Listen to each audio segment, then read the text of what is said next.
Hey guys, hope you're doing well. Welcome back to another podcast. Welcome back to the Health, Wealth and Happiness podcast. And we're joined by a very special guest today.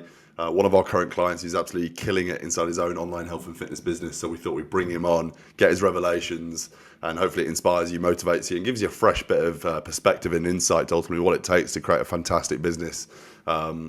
And crush it really, to be honest. So that's what this whole podcast is about. So Michael Naess is one of our clients. He's originally from Australia. He's in Vietnam right now. He's traveling around the world. He's going to Europe next. He's a bit of a digital nomad, and he's crushing it. So Mick, how you doing, mate? You okay? Great guys, feeling good. Good stuff. Well, thank you very much for finding the time to hop on. Looking forward to asking you a few questions and diving in here. So tell us a little bit more about your background, your story. Who is Michael Naess? Where's he from? What does he do? Tell us more about you.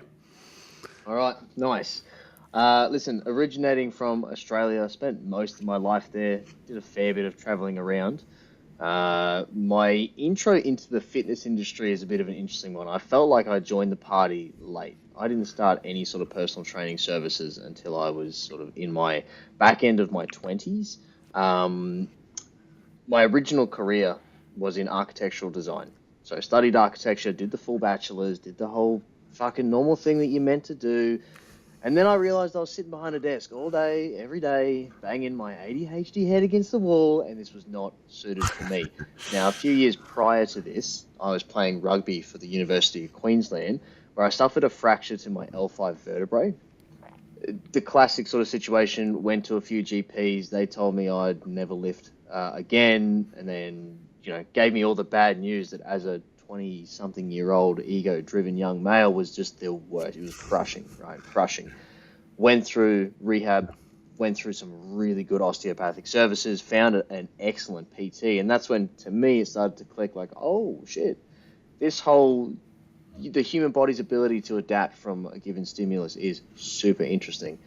So that was where my love for personal training started, and that developed into coaching and then sports nutrition and performance nutrition, and has ended with strength and conditioning, which is now sort of my focus area and where I like to deliver a lot of value to my clients.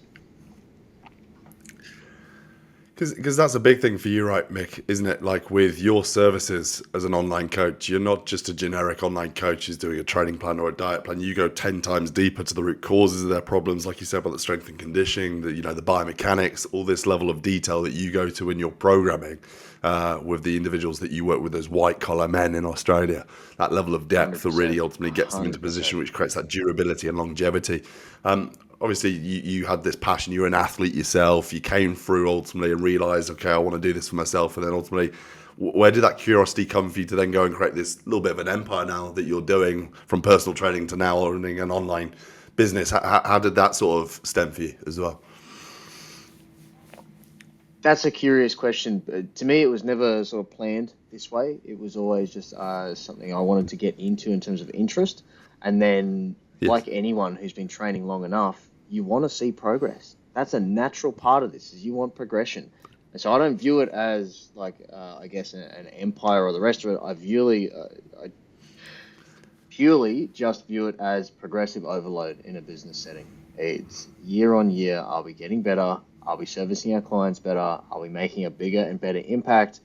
And are we able to build something here that's going to create long-term or longevity in terms of a business sense? Yes, financial freedom is, of course, it goes without saying that everyone wants to achieve that, right?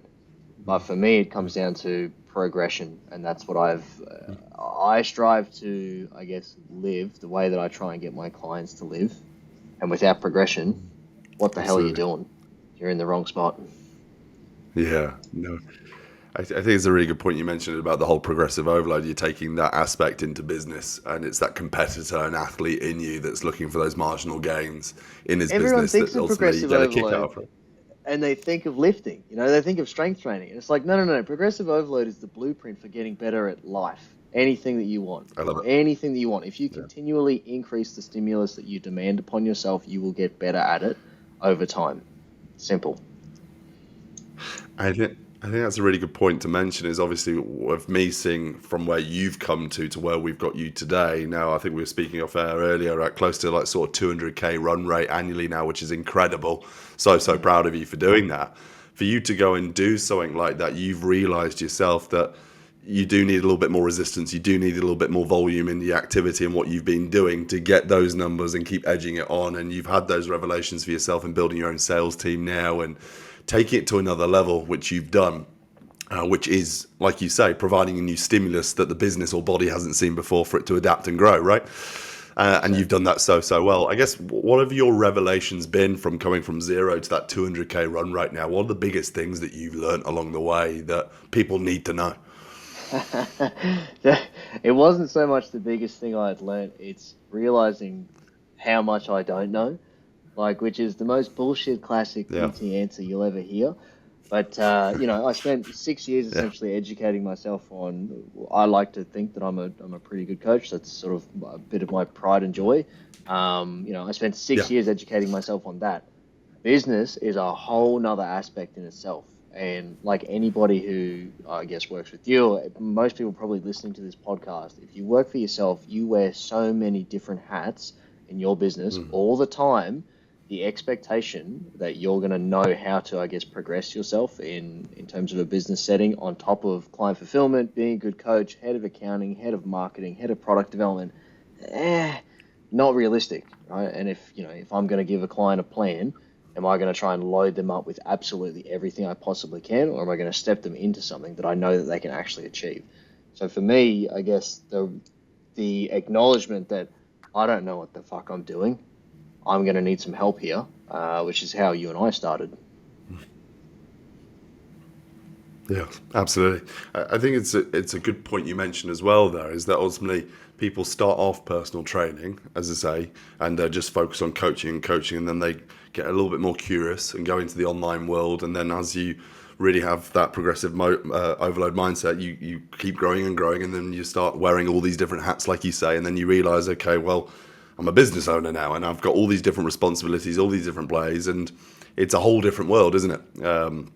And a whole Completely. lot of different responsibility Completely. you need to take. And with the right growth mindset, the right person like yourself will take that opportunity and be like, okay, reinvent myself, grow in these different areas until you become a master of these different skill sets that you're becoming right now, which is not just coaching, it's sales, fulfillment, operations, HR, understanding people and getting the best out of people, which you've got a great staff member now, then you're managing and leading her every single day. These things that you're exposing yourself into different scenarios and situations you've never set foot before, and you're forced to grow. And if you have the right growth mindset, which you do, growth is inevitable, would you say?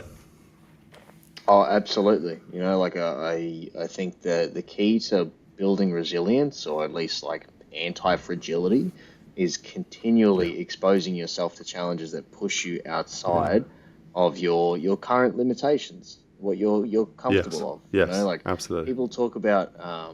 imposter syndrome a lot, and I'm thinking if you don't feel Yeah. imposter syndrome, you're not pushing yourself far enough. Because really, you need to feel like, do I actually fucking know what I'm doing here? And if the answer is no, I don't, but I'll figure it out and learn on the way, perfect. You're going to get there. If you don't have I Yeah. don't know, if you don't push yourself to that point of questioning yourself, like, what am I doing here? You're never going to actually Yeah. grow. You're just going to stay Yeah. stagnant, which is going backwards. So, yeah. Yeah. Yeah. Absolutely. Mick, what I'd love to ask you here is that, with you and the results you've achieved to date so far, what do you put that down to? I know you mentioned about obviously investing in yourself and things you don't know, getting access and insight into, but as a character, which I think you've got a very strong character, what do you think separates you from other people who are looking to attain something like this for you right now? What do you really put it down to?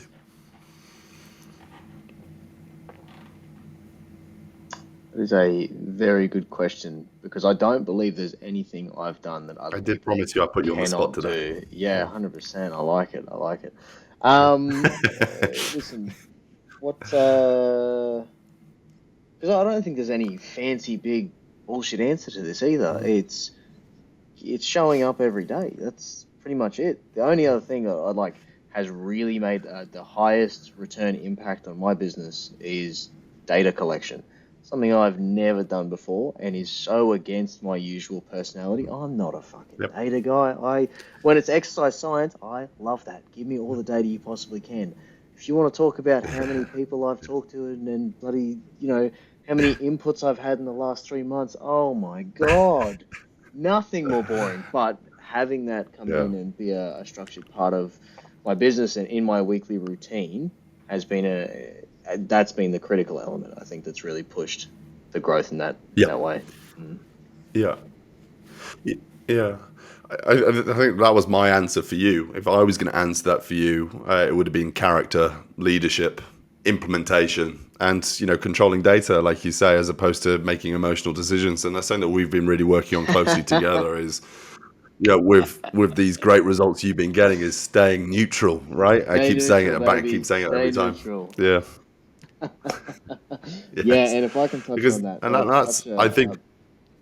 that's such a brilliant point Yeah. that You go. I hadn't had before Yeah. working with you is Mm. actually just recognizing that celebrating when things are going really good, it might feel nice, but it's probably not going to lead to the best decisions. And then on the reverse of that, when you're in those espresso depresso moments, if you're going to make decisions about your progress on either end of these spectrums, you're going to get like very, very wonky expectations of what you should be doing. But realistically, if you can look at Yeah. the data, make decisions out of data rather than emotion, it's the same with your training. It's the same. Like most people listening to this are going to understand that you have times with your training that you don't get as much progress as you want. But then you look back on the last year and you go, oh, actually, I'm in the context of the last year, I'm doing pretty good. But right now, in the context of the last week, not so great. That's fine. But when it comes to business, for me anyway, separating my emotions from that that was a huge challenge that you're very, Yeah. very well aware of. Yes, but kudos to you. You've been receptive of it, and the reason why we've always said that is because working together, the bigger mission was creating a large online health and fitness business that profits and helps you and your life, your family, to be in the future for many decades to come, not just next month. And that's where we needed to really reverse, engineer the mindset and perspective of business, of ultimately how we can create durability. Because if we ride the endorphins of the little sales that come through too much and we get too attached to the nose, we lose control, don't we? And this is where we want to stabilize. And this is where, in our own online health and fitness business, we've been so grateful to be here for over a decade at a very high level, because we've understood about future-proofing businesses and future-proofing our own business. And that's what we're definitely looking to do with you, is get to that $250,000, $500,000 marker and stabilize that long-term moving forward, where that becomes Yeah. repeat. Yep. And we're well on course to doing that, which is great. But yeah, absolutely. Staying neutral is such an art. It's such a key. It doesn't mean that we shouldn't be happy when we succeed, but we're always thinking about how we can stabilize for sure. Well, it's an interesting point Look, that you bring up about yeah, go on. happiness there, because Yeah. I don't think I tie Yes. my happiness to success in business. I think it's a metric Okay. that you could That's use interesting. for sure, Yes. but I think that's also a dangerous game. I think if you're tying I your think this is happiness such a to great point, external by the way. metrics, yeah, you are sort of setting yourself Yeah. up for a Yeah. rough time, because there will be rough times. And if your Yeah. happiness is dependent on good times, when good times run out, you're going to be an unhappy person. And that's not the way Yes. I Yes. want to Yes. future-proof myself or my business as well. Th- This is such a great point, by the way. I really appreciate you bringing this up, because, for a large part of my 20s, the business was me and James was the business. Right. And, like you just said there, like, the great success of what we're doing is like my own identity, as opposed to there's two different separate entities here. Mm. And I think this is why the podcast, Health, Wealth and Happiness, is all going to be understanding about how we shift our perspective to that. And what Mick says there is so true. With separating that and not getting too attached there. You got to have I think that's what you do so well, and learning more about you and when I speak to you and what you do and away from the business, you seem like you've got that really dialed down, your life and your separation with that. It's Obviously constant you're in work in Vietnam right now, you do a progress. lot of traveling around Europe as well, right? Yeah. Yeah. Look, it's a constant work in progress. I don't want to let my work define who I am. I want to have that as a separate identity. But like you mentioned there, it's quite hard when you're getting it off the ground and you're doing it yourself and everything's on your back. Yeah, it can be difficult in that way, but it is important to have that separation of, and this is, to be honest, it's why I called my business. I didn't call it Michael Naess Fitness, because I wanted that separation. And it's taken me the last probably 5 years, 6 years to really achieve that. And that's the cost of doing business. That's what it is. But the sooner you can separate yourself from the business and make that shift, I think the healthier you can look at it, because you're now looking at it as its own identity or its own entity rather than looking at it as an extension of you. Yes, absolutely. There's some big, big revelations here, and I really appreciate you sharing this. Look, as well as the title Health, Wealth, and Happiness, a lot of people, including myself, who have strived and pushed and pushed and pushed for business gain and success, have ultimately sacrificed their health in doing that moving forward. I know this is a big advocate for what you do and how you show up with your health, your training, your well-being, and everything else. How you look at the landscape of the industry right now, and you obviously see a lot of online coaches hustling and ultimately deteriorating their biology whilst doing it. What are your big sort of revelations with ultimately managing that and the non-negotiables of that as well as business? Interesting. And yeah, I think I'm not a huge fan of the hustle, the grind culture, where it's grind yourself into the ground. Yeah. Because I think ultimately one of the biggest determinants of wealth, if we take it that way, is time. And it's like, how long can you be doing this for? Let's think about compound interest. What's the biggest factor that's going to increase your wealth? Fucking time. And so if you're going to burn yourself out in 3 years and then do what? Crash and burn? Like that doesn't compute to me.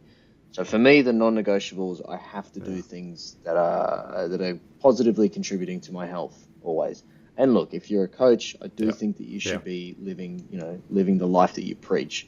So if you're preaching strength training, go do some strength training, right? If you're preaching health and performance, make sure that you are supporting your cognitive performance as well as your physical health.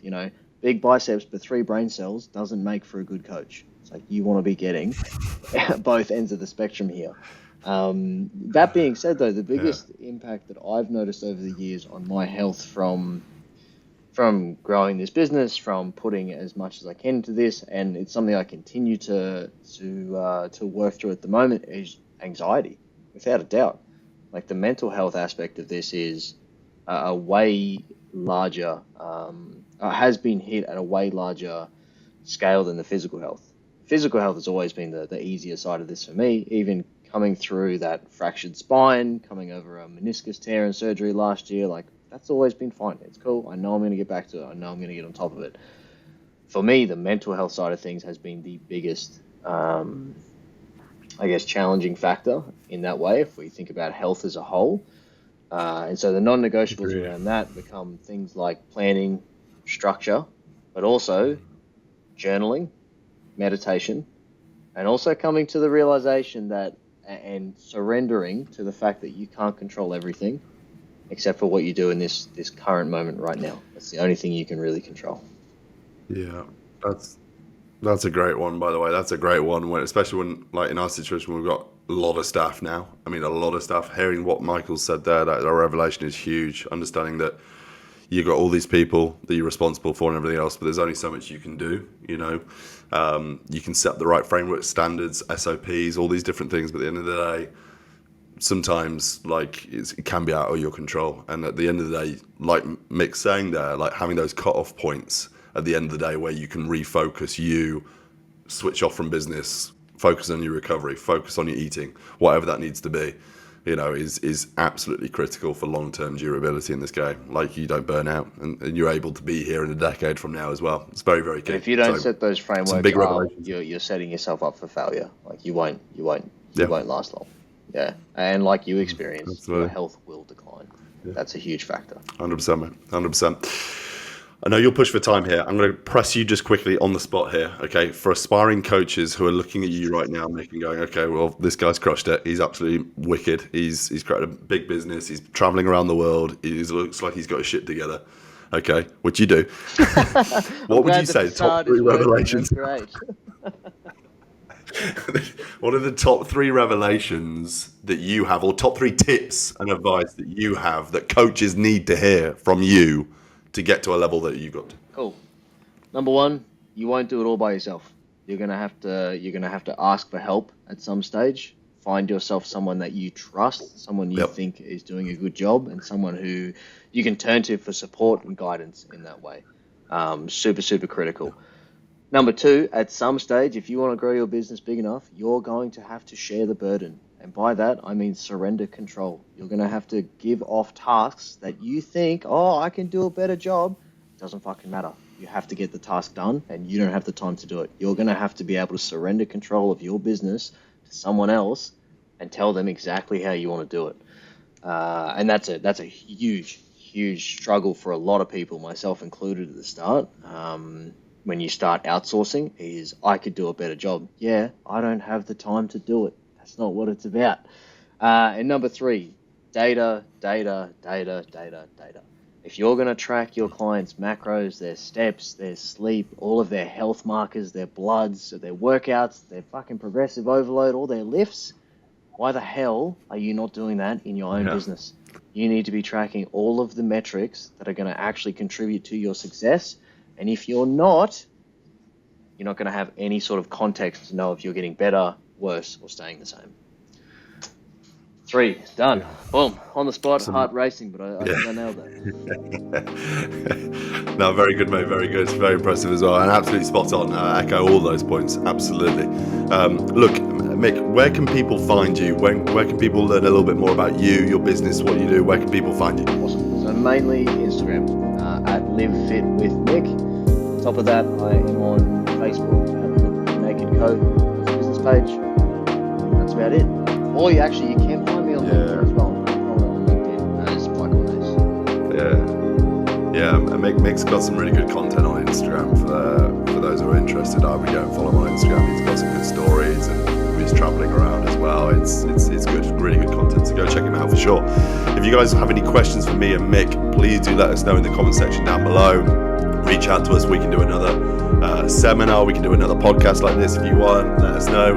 But Mick, thank you so much for your time. Really appreciate it. A lot of insight, a lot of value to share with the guys today. So massive respect for what you're achieving as well.